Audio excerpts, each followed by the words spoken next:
In today's video, I'm going to teach you how to get the free student plan on Notion. First, open Notion on your computer or in your web browser and sign into your account. If you already use Notion, this should only take a moment. If you are not signed in yet, make sure you log into the correct account, especially if you have more than one email address.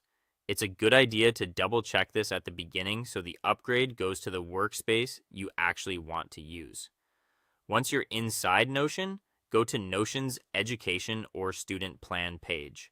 You can usually find this by visiting Notion's pricing section or searching for the student plan on their official website. Make sure you are on the real Notion site before continuing, since this is where you'll complete the upgrade process. When prompted, use your school email address if required. This is important because Notion often uses an academic email to confirm that you're eligible for the student offer. If your school has given you an official student email, enter that address carefully. If you're already signed into Notion with a different email, don't worry. In many cases, Notion will still guide you through the verification process, but you should follow exactly what appears on your screen. Next, verify your student status. Depending on your school and region, this may happen automatically through your academic email, or you may be asked to complete an additional confirmation step. Just read each prompt carefully and follow the instructions shown.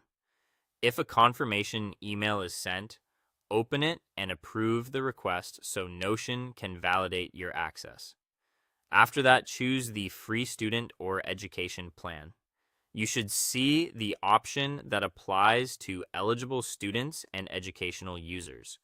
Review the plan details so you understand what is included, then select it to continue.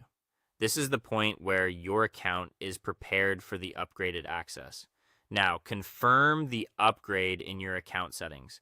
After selecting the plan, go back into your settings or billing area and make sure the change has been applied successfully. This final check helps you avoid confusion later and confirms that your workspace is now on the student plan. Once everything is complete, you can start using the student features in your Notion workspace. Explore the extra tools and benefits included with the plan and take a few minutes to look around so you know what's available. And that's it. You're ready to use Notion with your student access.